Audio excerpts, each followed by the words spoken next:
ಮುಖ್ಯಮಂತ್ರಿ ಸ್ಥಾನದಿಂದ ನಿರ್ಗಮಿಸುವ ಮುನ್ನ ಮಧುಸೂದನ್ ವರದಿಯನ್ನ ಸ್ವೀಕರಿಸಿರುವ ಸಿದ್ದರಾಮಯ್ಯ ಅವರು ಈಗಿನ ಮುಖ್ಯಮಂತ್ರಿ ಡಿಕೆ ಶಿವಕುಮಾರ್ ವಿಧಾನಮಂಡಲದ ಅಧಿವೇಶನದಲ್ಲಿ ಮಂಡಿಸಿ ಅಂಗೀಕಾರ ಮಾಡುತ್ತಾರೆ ಎಂಬುದನ್ನು ಸ್ಪಷ್ಟಪಡಿಸಬೇಕು ಎಂದು ಬಿಜೆಪಿ ಸಂಸದ ಕೋಟಾ ಶ್ರೀನಿವಾಸ್ ಪೂಜಾರಿ ಹೇಳಿದರು. ಶುಕ್ರವಾರ ಬೆಳಗಾವಿಯಲ್ಲಿ ಸುದ್ದಿಗೋಷ್ಠಿಯಲ್ಲಿ ಮಾತನಾಡಿದ ಅವರು, ಜಾತಿ ಜನಗಣತಿ ವಿಚಾರದಲ್ಲಿ ರಾಜ್ಯ ಸರ್ಕಾರಕ್ಕೆ ಬದ್ಧತೆ ನಿಲುವು ಇಲ್ಲದಿರುವುದು ವ್ಯಾಪಕವಾಗಿ ಚರ್ಚೆಯಾಗುತ್ತಿದೆ. ಹಿಂದುಳಿದ ಆಯೋಗದ ಮೇಲೆ ಕಾಂಗ್ರೆಸ್ ಸರ್ಕಾರ ರಾಜಕೀಯ ಮಾಡುತ್ತಿದೆ ಎಂದು ಆರೋಪಿಸಿದರು. ರಾಜ್ಯದಲ್ಲಿ ಅಧಿಕಾರಕ್ಕೆ ಬಂದ ಕಾಂಗ್ರೆಸ್ ಸರ್ಕಾರದ ಮುಖ್ಯಮಂತ್ರಿ ಸಿದ್ದರಾಮಯ್ಯ ಅವರು ಕಾಂತ ರಾಜ್ಯಾಂಗ ವರದಿ ಆಯೋಗ ರಚನೆ ಮಾಡಿ 650 ಕೋಟಿ ರೂಪಾಯಿ ಮೀಸಲಿಟ್ಟರು. ಬಳಿಕ ಮಧುಸೂದನ್ ವರದಿ ಅಂಗೀಕರಿಸಬೇಕೆಂದು ಒತ್ತಾಯಿಸಿದಾಗ ಕಾಂಗ್ರೆಸ್ ಹೈಕಮಾಂಡ್ ಸಿದ್ದರಾಮಯ್ಯ ಅವರಿಗೆ ರಾಜೀನಾಮೆ ಪಡೆದರು. ಹಿಂದುಳಿದ ಆಯೋಗದ ವರದಿಯ ಬಗ್ಗೆ ಸರ್ಕಾರ ಸುಳ್ಳು ಹೇಳುತ್ತಿದೆ. ಅಧಿಕಾರ ತ್ಯಾಗ ಮಾಡುವ ಕೊನೆ ಗಳಿಗೆಯಲ್ಲಿ ಸಿದ್ದರಾಮಯ್ಯ ಹಿಂದುಳಿದ ಆಯೋಗದ ವರದಿಯನ್ನು ಸ್ವೀಕಾರ ಮಾಡಿದ್ದಾರೆ. ಈಗಿನ ಮುಖ್ಯಮಂತ್ರಿ ಡಿಕೆ ಶಿವಕುಮಾರ್ ಅವರು ಅದನ್ನು ಬಿಡುಗಡೆ ಮಾಡುತ್ತಾರೆ ಎನ್ನುವ ಉತ್ತರ ಇಲ್ಲಿಯವರೆಗೆ ಇಲ್ಲ ಎಂದರು. ಕರ್ನಾಟಕದಲ್ಲಿ ಕಾಂಗ್ರೆಸ್ ಸರ್ಕಾರ ಇವತ್ತು ಆಳ್ತಾ ಇದೆ. ಸಿದ್ದರಾಮಯ್ಯನವರು 3 ವರ್ಷವನ್ನು ಮುಗಿಸಿ ಡಿಕೆಶಿ ಅವರು ಅಧಿಕಾರ ಸೂತ್ರ ಹಿಡಿದಿದ್ದಾರೆ. ಆದರೆ ಜಾತಿ ಜನಗಣತಿಯ ವಿಚಾರದಲ್ಲಿ ಬದ್ಧತೆಯನ್ನು ಹೊಂದಿರುವಂತಹ ಒಂದು ಸರ್ಕಾರ ಆಡಳಿತದಲ್ಲಿ ಮತ್ತು ರಾಜಕಾರಣದಲ್ಲಿ ಬದ್ಧತೆಯ ಕೊರತೆ ಇದ್ದರೆ ಸರ್ಕಾರದ ಒಂದು ಯೋಜನೆ ಯಾವ ರೀತಿಯಲ್ಲಿ ಹಳ್ಳ ಹಿಡಿಯುತ್ತದೆ ಮತ್ತು ಅದರಿಂದ ಹಿಂದುಳಿದವರಿಗೆ ಆಗುವಂಥ ಅನ್ಯಾಯಗಳೇನು ಅನ್ನೋದ್ರ ಬಗ್ಗೆ ಇಡೀ ಕರ್ನಾಟಕದಲ್ಲಿ ಇವತ್ತು ವ್ಯಾಪಕವಾದ ಚರ್ಚೆ ಆಗುತ್ತೆ. 2013ರಲ್ಲಿ ಅಧಿಕಾರಕ್ಕೆ ಬಂದಾಗ ಸಿದ್ದರಾಮಯ್ಯನವರು ಕಾಂತರಾಜ್ ವರದಿಯನ್ನ 180 ಕೋಟಿ ರೂಪಾಯಿ ಬಿಡುಗಡೆ ಮಾಡಿ ಕೊಡಿ ಅಂತ ಹೇಳಿರ್ತಾರೆ. ಅವರದೇ ಅವಧಿಯಲ್ಲಿ ಅದನ್ನು ಸ್ವೀಕಾರ ಮಾಡುವುದಿಲ್ಲ. ನಂತರ ಜಯಪ್ರಕಾಶ್ ಹೆಗಡೆ ಅವರಿಗೆ ಅದು ಹಸ್ತಾಂತರ ಆಗುತ್ತೆ. ಜಯಪ್ರಕಾಶ್ ಹೆಗಡೆ ಅವರ ಮೂಲಕ ಕಾಂತರಾಜ್ ವರದಿಯ ಮೂಲ ವರದಿಯನ್ನು ಅವರು ತಗೊಂಡು ಅದನ್ನು ತಿರಸ್ಕರಿಸುವಂತ ಒಂದು ಚಟುವಟಿಕೆಗೆ ಸರ್ಕಾರ ಇರುತ್ತೆ. ನಂತರ ಸಿದ್ದರಾಮಯ್ಯನವರು ಮಧುಸೂದನ್ ನಾಯಕರವರ ಹೆಸರಿನಲ್ಲಿ ಮತ್ತೊಂದು ಆಯೋಗವನ್ನು ರಚನೆ ಮಾಡ್ತಾರೆ. ಸುಮಾರು ಅವರೇ ಹೇಳಿಕೆ ಪ್ರಕಾರ 450 ಕೋಟಿ ರೂಪಾಯಿ ಅದಕ್ಕೆ ಖರ್ಚಾಗಿದೆ. ಅವರು ಅವತ್ತು ಆಯೋಗವನ್ನು ರಚನೆ ಮಾಡುವ ಸಂದರ್ಭದಲ್ಲಿ ಬಿಹಾರದಲ್ಲಿ ಮತ್ತು ತೆಲಂಗಾಣದಲ್ಲಿ ನಿತೀಶ್ ಕುಮಾರ್ ಅವರು ರೇವಂತ್ ರೆಡ್ಡಿ ಅವರು ಯಾವ ರೀತಿ ಮಾಡಿದ್ದಾರೆ ಅದೇ ಮಾದರಿಯಲ್ಲಿ ನಾವು ಇದನ್ನು ತಗೊಳ್ತೇವೆ ಅಂತ ಹೇಳಿರ್ತಾರೆ. 600 ಕೋಟಿ ರೂಪಾಯಿ ಖರ್ಚಾಗುತ್ತೆ ಅಂತ ಊಹಿಸಲಾಗಿತ್ತು. 450 ರೂಪಾಯಿ ಖರ್ಚಾಗಿದೆ ಅಂತ ಹೇಳಿ ವರದಿ ಹೇಳುತ್ತೆ. ಆದ್ರೆ ಆ ವರದಿಯನ್ನು ಕೂಡ ಸಿದ್ದರಾಮಯ್ಯನವರು ಯಾವ ಮಟ್ಟಕ್ಕೆ ಬಂದಿದೆ ಅಂತ ಹೇಳಿದ್ರೆ, ಈ ಮಧುಸೂದನ್ ನಾಯಕರ ವರದಿಯನ್ನ ಅಂಗೀಕರಿಸಬೇಕು ಅಂತ ಹೇಳುವಂತ ಆಗ್ರಹ ಬಂದಾಗ ಸಿದ್ದರಾಮಯ್ಯನವರಿಗೆ ಮೇ 26ನೇ ತಾರೀಕಿಗೆ ರಾಜೀನಾಮೆ ಕೊಡಲಿಕ್ಕೆ ಕಾಂಗ್ರೆಸ್ ಹೈಕಮಾಂಡ್ ಹೇಳುತ್ತೆ. ಆದ್ರೆ 26ನೇ ತಾರೀಕು ಹೇಳುತ್ತೆ, 27ನೇ ತಾರೀಕು ತರಾತುರದಲ್ಲಿ ವರದಿಯನ್ನ ಮಧುಸೂದನ್ ನಾಯಕರವನ್ನ ಕರೆಸಿ ವರದಿಯನ್ನು ಸ್ವೀಕಾರ ಮಾಡ್ತಾರೆ. ಆ ವರದಿಯನ್ನು ಸ್ವೀಕಾರ ಮಾಡ್ತಾರೆ. ಸಿದ್ದರಾಮಯ್ಯನವರು ಅಧಿಕಾರವನ್ನು ಬಿಟ್ಟು ಕೆಳಗಿಳಿತಾರೆ. 450 ಕೋಟಿ ರೂಪಾಯಿ ಖರ್ಚಾಗಿದೆ. ಮೊದಲು 165 ಕೋಟಿ ರೂಪಾಯಿ ಕಾಂತರಾಜ್ ವರದಿ ಖರ್ಚಾಗಿರುತ್ತೆ. ಹೆಚ್ಚು ಕಡಿಮೆ 600ಕ್ಕೂ ಮಿಕ್ಕಿ ಕೋಟಿ ರೂಪಾಯಿ ಖರ್ಚಾದ್ರೂ ಕೂಡ ಇವತ್ತಿನವರೆಗೆ ಹಿಂದುಳಿದ ವರ್ಗದ ಆಯೋಗದ ಈ ವರದಿಯ ಬಗ್ಗೆ ಸರ್ಕಾರ ಸೋಲನ್ನು ಎತ್ತಾ ಇಲ್ಲ. ಹಿಂದುಳಿದವರ ಬಗ್ಗೆ ಕಾಳಜಿ ಇದೆ ಅಂತ ಹೇಳುವಂತ ಸರ್ಕಾರ ಸಿದ್ದರಾಮಯ್ಯನವರು ಕನಿಷ್ಠ ರಾಜ್ಯಪಾಲರ ಭಾಷಣದಲ್ಲೂ ಕೂಡ ಅದನ್ನು ಉಲ್ಲೇಖ ಮಾಡಿಲ್ಲ, ಬಜೆಟ್ನಲ್ಲೂ ಕೂಡ ಅದನ್ನು ಉಲ್ಲೇಖ ಮಾಡಿಲ್ಲ. ಅದರ ಬದಲಾಗಿ ಅಧಿಕಾರ ತ್ಯಾಗ ಮಾಡುವ ಕೊನೆಯ ದಿವಸ ಹಿಂದುಳಿದವರಿಗೆ ಸಮಾಧಾನ ಮಾಡಬಹುದು ಅಂತ ತಿಳ್ಕೊಂಡು ಆ ವರದಿಯನ್ನು ಅಂಗೀಕಾರ ಮಾಡಿದ್ದಾರೆ. ಇವತ್ತು ಕರ್ನಾಟಕದಲ್ಲಿ ಡಿಕೆಶಿ ಅವರು ಅಧಿಕಾರ ನಡೆಸ್ತಾ ಇದ್ದಾರೆ. ನಾನು ಯಾವಾಗಲೂ ಮುಖ್ಯಮಂತ್ರಿಗೆ ಒಂದು ಮಾತು ಹೇಳ್ತಾ ಇದ್ದೆ, ಕಾಂತರಾಜ್ ವರದಿ ಕತೆ ಏನಾಗಿರಲಿ, ಮಧುಸೂದನ್ ವರದಿ ಬಗ್ಗೆ 450 ರೂಪಾಯಿ ಕೋಟಿ ಖರ್ಚಾಗಿದೆ ಅಂತ ಹೇಳಿ ನೀವೇ ಹೇಳಿದ್ದೀರಿ. ಇದನ್ನು ಸ್ವೀಕಾರವನ್ನು ಸಿದ್ದರಾಮಯ್ಯನವರು ಮಾಡಿದ್ದಾರೆ. ಅದನ್ನು ಕನಿಷ್ಠ ಬಿಡುಗಡೆ ಆದರೂ ಮಾಡ್ತೀರಾ, ಅಥವಾ ಕನಿಷ್ಠ ಮುಂದಿನ ಅಧಿವೇಶನದಲ್ಲಾದರೂ ಅದನ್ನ ಮಂಡನೆ ಮಾಡಿ ಚರ್ಚೆ ಕೈಗೆತ್ತಿಕೊಡ್ತೀರಾ, ಅಥವಾ 600 ಕೋಟಿ ರೂಪಾಯಿ ವ್ಯಯ ಮಾಡಿದ್ದನ್ನ ಸರ್ಕಾರದ ಬೊಕ್ಕಸದಿಂದ ಹೋಗಿರುವಂತಹ ಹಣವನ್ನ ಹಿಂದುಳಿದ ವರ್ಗದ ಹೆಸರಿನಲ್ಲಿ ದುರ್ವ್ಯಯ ಆಗುವುದನ್ನು ನೋಡ್ತಾ ಇರ್ತೀರಾ ಅನ್ನುವಂಥ ಪ್ರಶ್ನೆಗೆ ಈ ಕ್ಷಣದವರೆಗೆ ಕಾಂಗ್ರೆಸ್ ಸರ್ಕಾರ ಉತ್ತರ ಕೊಡುವ ಸ್ಥಿತಿಯಲ್ಲಿ ಇಲ್ಲ ಅನ್ನೋದನ್ನ ತಾವು ಗಮನಿಸಬೇಕು ಅಂತ ಹೇಳಿ ನನ್ನ ವಿನಂತಿ. ಇವತ್ತು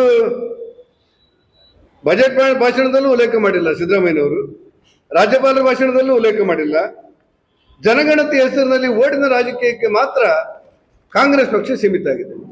ಮಾತೆತ್ತಿದ್ರೆ ನಾವು ಹಿಂದುಳಿದವರಿಗೆ ನ್ಯಾಯ ಕೊಡ್ತೇವೆ, ನಾವು ಹಿಂದುಳಿದವರ ಬಗ್ಗೆ ವರದಿಯನ್ನು ಸ್ವೀಕಾರ ಮಾಡಿ ಅವರಿಗೆ ಸಾಮಾಜಿಕ ಮತ್ತು ಶೈಕ್ಷಣಿಕ ವರದಿಯನ್ನು ಪರಿಗಣಿಸಿ ಅವರಿಗೆ ಬಜೆಟ್ನಲ್ಲಿ ಅವರ ಹಿಂದುಳಿದವರಿಗೆ ಪೂರಕವಾಗಿ ಎಷ್ಟು ಜನ ಇದ್ದಾರೋ ಅಷ್ಟಿಗೆ ಬೇಕಾದಂಥ ಬಜೆಟ್ ಅನ್ನು ನಾವು ಮಂಡಿಸ್ತೇವೆ ಅಂತ ಈ ಮೊದಲ ಅವರ 5 ವರ್ಷ, ಮುಂದಿನ 3 ವರ್ಷ, ಇನ್ನುಳಿದ 2 ವರ್ಷಗಳ ಕಾಲ, ಹೆಚ್ಚು ಕಡಿಮೆ 10 ವರ್ಷ ಹಿಂದುಳಿದವರ ಹೆಸರಿನಲ್ಲಿ ಮತ ತಗೊಂಡು ಹಿಂದುಳಿದವರ ಹೆಸರಿನಲ್ಲಿ ರಾಜಕಾರಣ ಮಾಡುವುದನ್ನು ಬಿಟ್ಟರೆ ರಾಜಕಾರಣದ ಮತ್ತು ಆಡಳಿತದ ಬದ್ಧತೆಯನ್ನು ಹಿಂದುಳಿದವರಿಗೆ ತೋರಿಸಿಲ್ಲ ಅನ್ನೋದನ್ನು ಗಮನಿಸಬೇಕು ಅನ್ನೋದು ಈ ಪತ್ರಿಕಾಗೋಷ್ಠಿಯ ಮೂಲಕ ನಾನು ಉಲ್ಲೇಖ ಮಾಡ್ತಾ ಇರುವಂತಹ ವಿಚಾರ.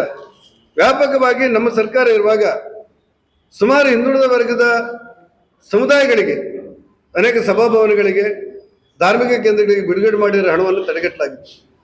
1.5 ಲಕ್ಷ ಜನ ವಿದ್ಯಾರ್ಥಿಗಳು ಕರ್ನಾಟಕದಲ್ಲಿ 1.5 ಲಕ್ಷ ಹಿಂದುಳಿದ ವರ್ಗದ ವಿದ್ಯಾರ್ಥಿಗಳು ಹಾಸ್ಟೆಲಿಗೋಸ್ಕರ ಇವತ್ತು ಕಾಯ್ತಾ ಇದ್ದಾರೆ. ನೀವು ಹಿಂದುಳಿದ ವರ್ಗದ ವಿದ್ಯಾರ್ಥಿಗಳಿಗೆ ಹಾಸ್ಟೆಲ್ ಕೊಡ್ತೇನೆ ಅಂತೇಳಿ ನಮ್ಮ ಸರ್ಕಾರ ಇರುವಾಗ ನೀವೇನಾದ್ರೂ ದಾಖಲೆಗಳನ್ನು ತೆಗೆದು ನೋಡಿ. 2022-23ರಲ್ಲಿ ಒಂದೇ ದಿವಸ 26,000 ವಿದ್ಯಾರ್ಥಿಗಳನ್ನು ನಾವು ಒಳತುಕೊಂಡಿವಿ ಬೇಡಿಕೆಗೆ ಅನುಗುಣವಾಗಿ. ಇವತ್ತು 1.5 ಲಕ್ಷ ವಿದ್ಯಾರ್ಥಿಗಳು ಕಾಯ್ತಾ ಇದ್ದಾರೆ. ಹಿಂದುಳಿದ ವರ್ಗದ ಮಂತ್ರಿಗಳು ಇವತ್ತಿಲ್ಲ, ಪೂರಕವಾಗಿ ಮುಖ್ಯಮಂತ್ರಿಗಳು ಹಿಂದುಳಿದ ವರ್ಗದ ವಿದ್ಯಾರ್ಥಿಗಳಿಗೆ ನ್ಯಾಯ ಕೊಡೋ ಸ್ಥಿತಿಯಲ್ಲಿಲ್ಲ.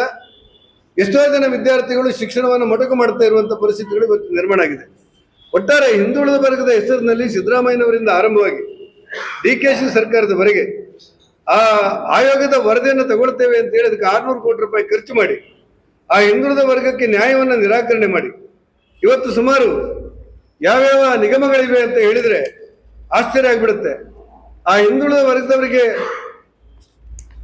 ಆ ಸಮುದಾಯಕ್ಕೆ ಕೊಟ್ಟಿರುವಂತಹ ಗಾಣಿಗ ಸಮುದಾಯಕ್ಕೆ, ನಾರಾಯಣಗುರು ಸಮುದಾಯಕ್ಕೆ, ಮಾಲಿಗಾರ ಹೂಗಾರ ಸಮುದಾಯಕ್ಕೆ, ಹಡಪದ ಅಭಿವೃದ್ಧಿ ನಿಗಮ, ಕಾಡುಗೊಲ್ಲ ಅಭಿವೃದ್ಧಿ ನಿಗಮ, ಬಲಿಜ ಸಮುದಾಯಕ್ಕೆ ಅಭಿವೃದ್ಧಿ ನಿಗಮ, ತಿಗಡೆ ಸಮುದಾಯಕ್ಕೆ, ಕುಂಬಾರ ಸಮುದಾಯಕ್ಕೆ, ಕುಡುವ ಸಮುದಾಯಕ್ಕೆ ನಮ್ಮ ಸರ್ಕಾರ ಇರುವಾಗ ಮಾಡಿರುವಂತ ಯಾವುದೇ ನಿಗಮಕ್ಕೆ ಹಣವನ್ನು ಇವತ್ತು ಕಾದಿರಿಸಲೇ ಇಲ್ಲ.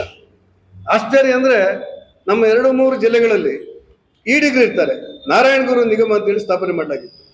ಆ ನಾರಾಯಣಗುರು ನಿಗಮಕ್ಕೆ ಕಾಂಗ್ರೆಸ್ನವರು ತಮ್ಮ ಪ್ರಣಾಳಿಕೆಯಲ್ಲಿ ಏನ್ ಹೇಳ್ತಾರೆ ಅಂತ ಹೇಳಿದ್ರೆ, ನಾರಾಯಣಗುರು ನಿಗಮಕ್ಕೆ ವರ್ಷಕ್ಕೆ 500 ಕೋಟಿ ರೂಪಾಯಿಯನ್ನು ಕೊಡ್ತೇವೆ, 5 ವರ್ಷದ ನಮ್ಮ ಅವಧಿಯಲ್ಲಿ 2,500 ಕೋಟಿ ಕೊಡ್ತೇವೆ ಅಂತೇಳಿ ಮತ ಪಡಿತಾರೆ. ಇವತ್ತಿನವರೆಗೆ 1 ರೂಪಾಯಿ ಆ ನಿಗಮಕ್ಕೆ ಕೊಟ್ಟಂತ ಉದಾಹರಣೆಗಳು ಕಂಡು ಬರ್ತಾ ಇಲ್ಲ. ಹಾಗಾಗಿ ಹಿಂದುಳಿದ ವರ್ಗದವರಿಗೆ ನಾವು ಕೊಡ್ತೇವೆ, ನಾವು ವಿಶ್ವಾಸ ತಗೊಳ್ತೇವೆ, ನಾವು ಕೊಳಬಾವಿ ಕೊಡ್ತೇವೆ, ನಾವು ಶಿಕ್ಷಣಕ್ಕೆ ಕೊಡ್ತೇವೆ, ಆರೋಗ್ಯ ಕೊಡ್ತೇವೆ ಅನ್ನುವಂಥ ಭರವಸೆ ಮಾತುಗಳನ್ನು ಬಿಟ್ಟರೆ ಸಿದ್ದರಾಮಯ್ಯನವರ ಸರ್ಕಾರ, ಮುಂದುವರೆದ DKಶಿ ಅವರ ಸರ್ಕಾರ ಇವತ್ತಿನವರೆಗೂ ಸೋಲುತ್ತಿಲ್ಲ. ನಾನು DKಶಿ ಅವರಿಗೆ ಆಗ್ರಹ ಪಡಿಸೋದು, ಈ ವರದಿ ಬಗ್ಗೆ ಮಧುಸೂದನ ಆಯೋಗದ ವರದಿಯನ್ನು ಸ್ವೀಕಾರ ಮಾಡಿದ್ದಾರೆ. ಸಿದ್ದರಾಮಯ್ಯನವರ ನೇತೃತ್ವದಲ್ಲಿ, ಅವರ ಮಾರ್ಗದರ್ಶನದಲ್ಲಿ ನಮ್ಮ ಸರ್ಕಾರ ನಡೆಯುತ್ತೆ ಅಂತೇಳಿ ನೀವೇ ಹೇಳಿದವರು, ಮುಂದೆ ಅದನ್ನು ಪಾಲಿಸಿಕೊಂಡು ಹೋಗ್ತೇನೆ ಅಂತೇಳಿ ಭರವಸೆ ಕೊಟ್ಟವರು ಜನರಿಗೆ. ಆದರೆ ಸಿದ್ದರಾಮಯ್ಯ ಸ್ವೀಕಾರ ಮಾಡಿದ್ದಾರೆ ಹಿಂದುಳಿದ ವರ್ಗದ ಆಯೋಗದ ವರದಿಯನ್ನ. ನಿಮ್ಮ ನಿಲುವೇನು? ನಾಡಿದ್ದು ಸಚಿವ ಸಂಪುಟದಲ್ಲಿ ಅನುಮೋದನೆ ತಗೊಂಡು ನೀವು ವಿಧಾನಸಭೆಯಲ್ಲಿ ನಡೆಯುವಂಥ ವಿಧಾನಸಭೆಯಲ್ಲಿ ಜುಲೈ ಅಥವಾ ಆಗಸ್ಟ್ನಲ್ಲಿ ನಡೆಯುವಂಥ ವಿಧಾನ ಮಂಡಲದಲ್ಲಿ ಇದನ್ನು ಮಂಡಿಸ್ತೀರಾ? ಇದನ್ನು ಚರ್ಚೆ ಮಾಡ್ತೀರಾ? ಇದನ್ನು ಅಂಗೀಕರಿಸ್ತೀರಾ? ಅಥವಾ ಹಿಂದುಳಿದವರಿಗೆ ಹಿಂದೆ ಮಾಡಿರುವಂಥ ಮೋಸ ಕೂಡ ಮುಂದುವರಿಯುವಂಥ ಪರಿಸ್ಥಿತಿಗಳಿದೆಯಾ ಅನ್ನೋದ್ರ ಬಗ್ಗೆ ನೀವು ಉತ್ತರಿಸಬೇಕು ಅನ್ನೋದನ್ನ ನಿಮ್ಮ ಮೂಲಕ ನಾನು ರಾಜ್ಯ ಸರ್ಕಾರಕ್ಕೆ, DKಶಿ ಅವರಿಗೆ, ಸಿದ್ದರಾಮಯ್ಯನವರಿಗೆ ತಿಳಿಸಿಸ್ತೇನೆ. ನನ್ನ ಆಗ್ರಹ ಇರುವುದು, ಕೇವಲ ಹಿಂದುಳಿದವರ ಬಗ್ಗೆ ಬಾಯಿ ಉಪಚಾರದ ಮಾತಾಗಲಿ ಅಥವಾ ರಾಜಕಾರಣಕ್ಕೋಸ್ಕರ ಅವರ ಓಲೈಕೆ ಮಾತಾಗಲಿ, ಹಿಂದುಳಿದ ವರ್ಗವರಿಗೆ ಸಾಮಾಜಿಕ ಮತ್ತು ಶೈಕ್ಷಣಿಕ ವರದಿಯನ್ನು ಮಾಡಿದ್ದೇವೆ, ಅವರಿಗೆ ಭರವಸೆ ಕೊಡ್ತೇವೆ, ನಾವು ನಿಮ್ಗೆ ವಿಶ್ವಾಸ ತಗೊಳ್ತೇವೆ ಅನ್ನುವಂಥ ಬಾಯಿ ಉಪಚಾರದ ಮಾತುಗಳಿಂದ ಏನು ಪ್ರಯೋಜನ ಇಲ್ಲ. ನಿಮ್ಮಲ್ಲಿ ಇಚ್ಛಾಶಕ್ತಿ ಇದ್ರೆ, ಬದ್ಧತೆ ಇದ್ರೆ, ಜವಾಬ್ದಾರಿ ಇದ್ರೆ, ಹೊಣೆಗಾರಿಕೆ ಇದ್ರೆ, ಈ ಕರ್ತವ್ಯದ ಮೇಲೆ ನಿಮಗೆ ನಂಬಿಕೆ ಇದ್ರೆ, ಏನು ಮಧುಸೂದನ ಆಯೋಗದ ವರದಿಯನ್ನು ಸ್ವೀಕಾರ ಮಾಡಿದ್ದೀರಿ ಅದನ್ನು ವಿಧಾನಸೌಧದಲ್ಲಿ ಮಂಡಿಸಿ ಆ ಹಿಂದುಳಿದ ವರ್ಗದವರಿಗೆ ಅವರ ಶೇಕಡಾವಾರು ಮೊತ್ತದಲ್ಲಿ ಬಜೆಟ್ನಲ್ಲಿ ಪರಿಗಣಿಸಬೇಕು ಅನ್ನೋದು ನನ್ನ ಆಗ್ರಹ. ಇದಕ್ಕೆ ಉತ್ತರಿಸಬೇಕು ಮತ್ತು ಇದನ್ನು ಸ್ವೀಕರಿಸಬೇಕು, ಇದನ್ನು ಮಂಡಿಸಬೇಕು ಅಂತೇಳಿ ನಾನು ಆಗ್ರಹ ಮಾಡ್ತೇನೆ. ಸರ್, ಇವಾಗ ನೀವು ಈಗಾಗಲೇ ಜಾತಿ ಗಣತಿಗಳನ್ನ ರಾಜ್ಯ ಸರ್ಕಾರಗಳು ಅಂಗೀಕರಿಸಿದಾಗ ನೀವೇ ಅದರಲ್ಲಿ ಅಪಸ್ವರವನ್ನ ಬಿಜೆಪಿ ಮತ್ತು ವಿರೋಧ ಪಕ್ಷಗಳು ಅಪಸ್ವರ ಇದ್ದೀರಿ. ಇದು ಅವೈಜ್ಞಾನಿಕತೆ. ಬಿಜೆಪಿ ರಾಜ್ಯ ಉಪಾಧ್ಯಕ್ಷ ಅನಿಲ್ ಬೆನಕೆ, ಬೆಳಗಾವಿ ಬಿಜೆಪಿ ನಗರ ಘಟಕದ ಅಧ್ಯಕ್ಷೆ ಗೀತಾ ಸುತಾರ್, ಮೇಯರ್ ಪ್ರೀತಿ ಕಾಮಕರ, ಮಾಜಿ ಶಾಸಕ ಸಂಜಯ್ ಪಾಟೀಲ್ ಸೇರಿದಂತೆ ಇನ್ನಿತರರು ಉಪಸ್ಥಿತರಿದ್ದರು. Raj Hiremath, KMM Kannada news, Belagavi.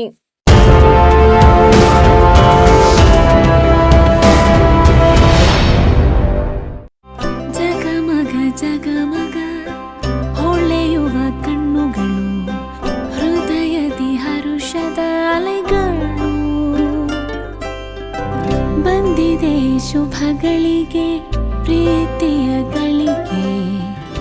ರೇಷ್ಮೆಯಲ್ಲಿ ಸುತ್ತಿದ ಸ್ವರ್ಣಗಳಿಗೆ BS Channabasappa and Sons, The Textile Mall, Tilakvadi, Belagavi.